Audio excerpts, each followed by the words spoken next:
if we have a concerted attack from an adversary, and we've seen, for example, Russians, what they've done, a devastating impact that they've had on our Ukrainian friends when they've targeted their energy infrastructure, when Yes. they've had a concerted drone attack as well. So that's where we are saying that we just would not be able to cope with that level of attack, and that we need to take remedial action. Yeah. Also, in So our terms of cities, Tan, stockpiles. our cities are therefore vulnerable to a massively destructive Russian attack of a kind that Russia are clearly capable. Look, on our own, we may not be able to deter an adversary, especially one of much larger scale than us. Tan, welcome, and thank you so much for making time to talk about your, well, in so many ways, really alarming report. You say in your report that we are, as a country, nowhere near ready to resist an invasion or a military attack. That sounds pretty scary. Is it over the top, Tan? John, the House of Commons Defence Committee has undertaken a comprehensive look into UK's contribution to European security. And for the last year, we've had various evidence sessions, lots of experts inputting in their feelings on the issue. We've had several visits, and that's why the findings for us didn't make for good reading, in the sense that we just wanted to make sure that we are sounding the alarm over the UK's ability to be able to defend our homeland. And we felt that there were certain things that we may not even actually be meeting our obligations, the NATO Article 3 obligations, to maintain and develop our own capability to resist an armed attack. And when I say that we're moving at a glacial pace, and when the committee report highlighted that, for example, the home defense program that should have been completed, that should have been published out there a year ago. There is still work ongoing with regards to that. And what the committee also realized is that there had been an over-reliance on US capabilities. Mm. And that's something that the US presidents for decades have been telling us. And the new Trump administration has only put that more bluntly than was the case before. When the committee visited the US, for example, the members of Congress from both sides said that our now new priority is homeland defense as well as the Yeah. Indo-Pacific. So it's up to the government to make sure that it's collaborating more closely with European NATO partners, and it's enhancing our capabilities, making sure that that interoperability and interchangeability of kit, of equipment is there. And also, John, what we highlight is that we need to make sure that that national conversation is being initiated, is being undertaken at pace by the Prime Minister, and being done on a Yeah. cross-government departmental basis, Okay. because the So public let me needs to be ask you aware about about one or these two of those threats. things, Tan. Yeah. Let me just come in here because, look, as I say, this is an alarming report. You're reporting to Parliament, you're reporting to the country, and as you say, you're also sending a message to the government. You are saying, aren't you, the government needs to wake up. They are sleeping to an extent through this threat. Well, look, the government, as we've said, needs to make sure that it's actually accelerating that defense investment. Yes. Now, But they that need a wake-up call. That's what you're telling me. and look, that's the job of the cross-party House of Commons Defence Committee. I Mm. think I, as chair, and other members, we would be letting down Parliament and parliamentarians who've directly elected us, as well as the British public, Yes. if we don't actually sound the alarm and lay out the truth with evidence. And that report, by the way, is a Yes. substantial piece of work. And when I say, by the way, John, in terms of national conversation, what I mean is that the public, one, needs to be aware about the threats. But secondly, the public needs to know what is its role in the event that we have an Okay. adversarial attack. And Okay. Sound the alarm and alert the public and change the way the public thinks.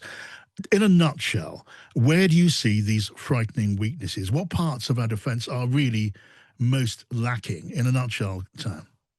Well, firstly, if we look at cyber attacks, the UK is the third most targeted nation on the planet in terms of cyber attacks. It's cost British businesses the thick end of £15 billion. Mm. We've known in the last year, for example, about JLR, M&S, Boots, NHS pathology services were compromised, led to more than 11,000 appointments having Yes. to be delayed, and that actually led to the loss of a life, sadly, as well. And now that's something that we need a lot more work on in terms Yeah. of integrated air and missile defense systems. Well, you say that It our was missile defense it amounts to next to nothing. I mean, do you stand by that? Next to nothing.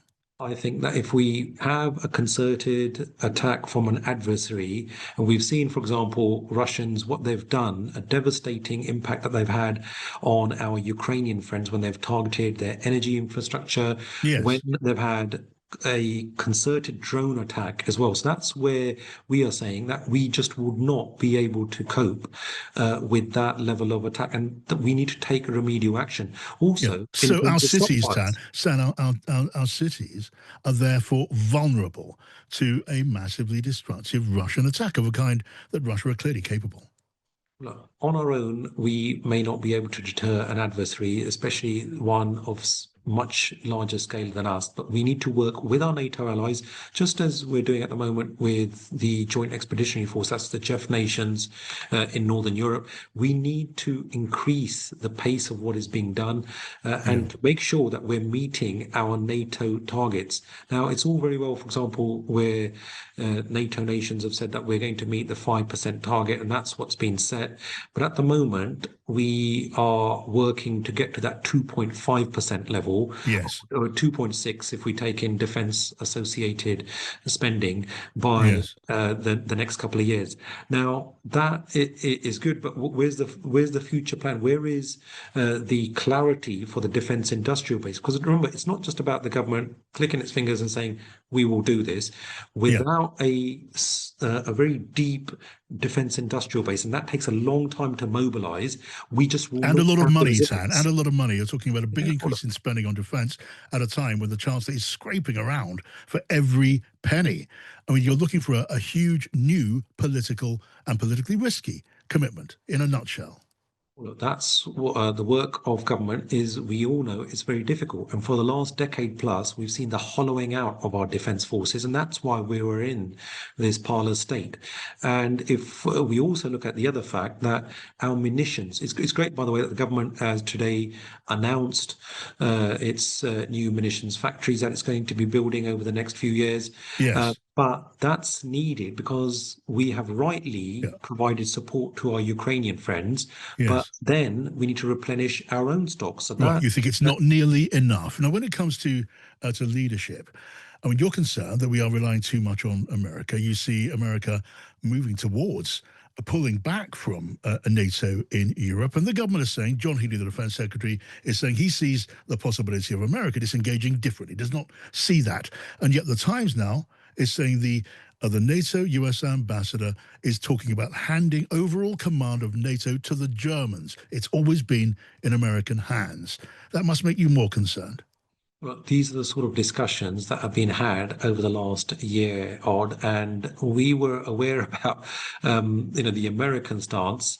It's public, it's out there. We spent a week in the Mm. US talking to people on a cross-party basis. We met with industry leaders, with defense, Yes. with military leaders, and But the it's idea, Tan, abundantly if I clear. may, Tan, the idea of America saying they're looking at some point in the future to hand command of NATO to Germany, that hasn't been out there. That was greeted with some shock by German commanders just last night at a meeting. Well, look, that's if we look at the fact that our own Defence Secretary, John Healey, has been taking charge of many meetings where previously it would have been a US lead. We've also got the fact that I think the Americans have signalled as clearly as they can that their two primary priorities are homeland defence, as in of the US, and second, Yes. it's the Indo-Pacific tilt. So if we do not take heed of that, and if there are certain other European nations who aren't even meeting their targets to get to that 5%, they're nowhere Mm. near it. So there's a lot of work that needs to be done in a Yes. diplomatic sense. But our job as a defense committee is, with evidence, to point certain things out to the public. Mm. We've seen again with Yanta, the Russian spy ship that was in UK waters Yeah. previously, surveying, taking lots of reconnaissance, lots of intelligence, mapping out things are in UK waters, and now they're in and around the UK again. Yeah. We've just got to be aware that we can't just sleepwalk into a situation where we are not ready. And I think that that's our role and our duty, our solemn duty as a defense committee to be doing that. And Okay. that's We why, cannot sleepwalk into greater peril. And lastly, if your message hits home, a lot of people are going to be alarmed in this country. Does that concern you, or is that what you want? well, it's not about alarming, it's just about laying out the reality. And if we don't invest now, we will be sorry. You're right to say that the government has many competing priorities.